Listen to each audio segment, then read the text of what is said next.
What's up, people? Samisim Bokedov is in a good streak because he won the third and the fourth round, and in the 5th game he faced Ian Nepomniachtchi, one of the best players of the world. So let's see the game. Okay, Bokedov opened with e4, c5 by Nepo. He's an aggressive player. Sometimes he play Petrov or neither. Knight f3, d6, bishop b5, knight d7, and here white have many ways to play: bishop a4, a4, sword castle, c3, sword castle, c3. White have many ways to play, but Bokedov goes for d4, pawn takes, and now the main move was queen d2, but he employed knight takes d4. I faced this move in Menorca 2 months ago, and okay, maybe it's not the best one, but for a game it could be a little bit annoying.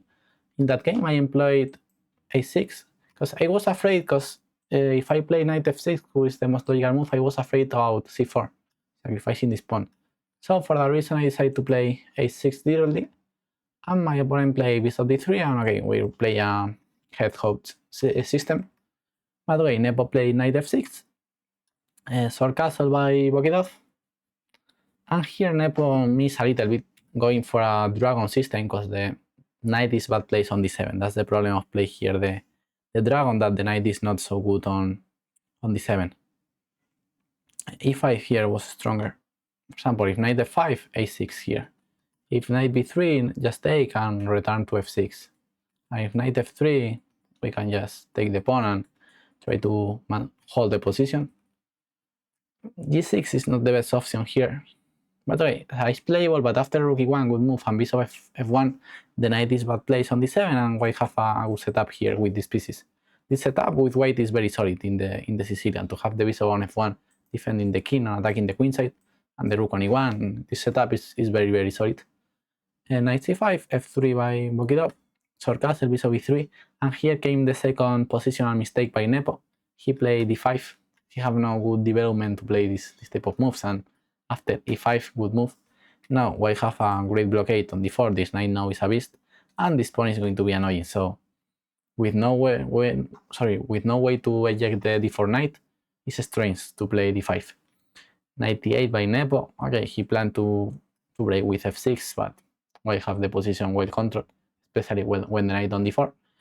Here he played f4, which is a good move. I prefer a little bit bishop f2 without just improving the pieces.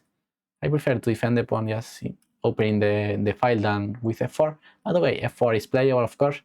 f6, and I think that in this part of the game, Bokedov played too safe and a little bit passive without energy in this part of the game. He should employ just more tactics, and he played very passive, just defending everything. Here he can play a more aggressive knight c3, and if black takes the pawn, okay, say okay, you want to take the pawn, take the pawn. But now knight db5, and everything is hanging. This knight is under attack, this pawn is under attack, this rook is open, the knight can enter here, and everything is attack on black position. So knight c3 could be a great energetic move.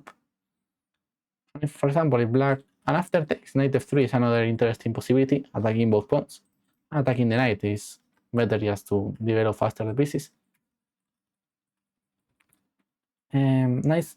Okay, knight c3, and if black just go back, for example, if black plays knight c7, just queen d2, improving the position. Instead of that, here Bokedov play a little bit passive, playing knight f3, trying to hold the position. b6 here, okay, c4 with more energy, challenging the center. Knight c3 is fine, I'm not going to criticize knight c3, but c4 challenging the center, I think that was just simply stronger. Knight c3 by Bokedov, knight c7, and again, he is still playing a little bit passive. He played h3. It's not my favorite move. I think that he should go faster with, for example, takes, and bishop d4 or queen d2. But okay, h3, the idea is avoid bishop g4, bishop b7. Here a4 was strong, going to a5. Okay, he take on f6, and here comes the third positional mistake by Nepo in the game. Maybe the most important positional mistake by Nepo in the game. He take with the f pawn. Incredible move, very strange. Okay, he wants to cover the a5 square and place pawns closer to his king, but the move was very strange. He should just play bishop f6, opening his bishop, and okay, now black is fine. The position is equal. Black finally managed to activate his bishop, and he played a strong e5 pawn, black have his pieces out. So if bishop f5 here, if bishop f6 here, I think that white have no problems. But yes, he doesn't play bishop f6, and he played e takes f6. And now Bokidov made a great move, f5, closing the g7 bishop. That's the idea. Great move by Bokidov, sacrificing a pawn, but to close this strong, well, it's not a strong bishop, and keeping back with both bishop bad place. And if this pawn remains on f5, this knight is bad place too. So the idea of this move is that the huge idea is that close the g7 bishop, but it's closing this c7 knight too. If g takes f5, who was the best move? Here we have many options. There is not a concrete line that makes that the sacrifice work. It's just a positional pawn sacrifice to close the bishop. But knight h4 could be the best move, maybe to play queen g5 and knight f5, and white is fine. Bishop c5 is another possibility to play knight h4 later, or knight e2 is playable too, going to d4, going to f4, maybe going to e3 one day, take here. I don't think that the knight is going to go to e3, but okay, it's a possibility. But knight h4 maybe is my favorite move. But Nepo, instead of that, he played queen d7, trying, because okay, it's true that g takes f5 is a weird move. It doesn't look so beauty. So he tried to play queen d7 to capture the pawn with the queen. And now before, great move by Bokidov, attacking the knight, and the knight have no good squares to go. He should go to a6, which is very, very bad place. And now let's see that all the 4 black minor pieces after pawn takes, and a3, the 4 black minor pieces are very bad place. This bishop is close, this bishop is close, this knight is on c7, and knight is not used to be good on c7.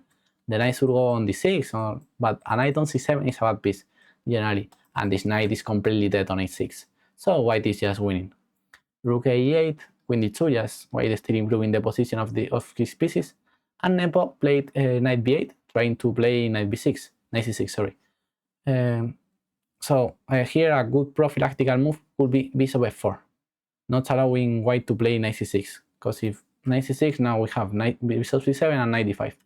So bishop c4 could be a great prophylactical move to play against knight c6.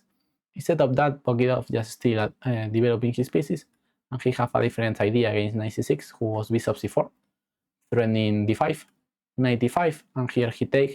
Rook takes was slightly better, but okay, black position is bad anyway, but rook takes was the strongest defense, just trying to defend d5, because after pawn takes, they reach the same game, where white have an extra pawn, but the position is not easy to win, because black is going to activate his pieces in the c file, and he's going to create problems with these pawns.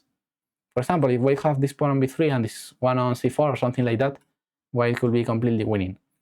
But here, black have some counterplay for the pawn. Rook c8, rook e2 defending, and rook c4, and let's see that black is a little bit active. Rook d6, rook f6, white tries to maintain rooks over the board, because if not, the rook is going to be very active compared with this one. So white should try to keep his active rook over the board. Play rook d2, good move, rook c3, rook a8d3, rook fc8, a4, and here Nepo is defending great the endgame. The first phase of the game he doesn't play so good, but the endgame he was defending very well. And here he had a only move to equal the position, to equalize the position, who was e4, opening the bishop and attacking the rook, and it's a very concrete move. But okay, it's very logical, of course. Okay, we are attacking the rook, we cannot move the rook, because if not, this bishop is hanging, so rook takes e3 is the only move, and now bishop takes, attacking the rook and attacking the b4 pawn. Rook d6, and now bishop b4, rook g6, king f7, rook g4, an important move here, rook c4, defending this pawn and attacking this one. And here, okay, it's true that the game is not over, because white is still having these two pass pawns.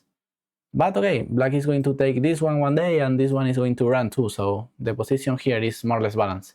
Instead of that, Nepo played bishop f8. Okay, could look natural, attacking the... No, it's true that e4 is the most natural move of the position. Opening the bishop and attacking the rook, that's the most natural move. But okay, bishop f8, attacking b4, but after b5, the bishop have no sense here, and white is just more or less winning. Now Bokidov won very good the rest of the game. Rook takes, And now king f2. And let's see that the bishop on e7 is not making so much. So, and he tried to defend the rook endgame, but okay, Nepo take a pawn and he trade bishops, but the rook is very, very active, and this king is so active compared with this king. Our king is on the fourth rank, and this king is in the first rank, and this rook is cutting the king and taking on e7. So white is just winning. He takes the pawn, and now two pawns units are unstoppable. So great game by Bokidov, who takes the leadership of the tournament, the solo leadership, and he has a streak of 3 games in a row winning. And Nepo is not having a good tournament with 2 points of 5. So let's see how continues the tournament. Bye bye.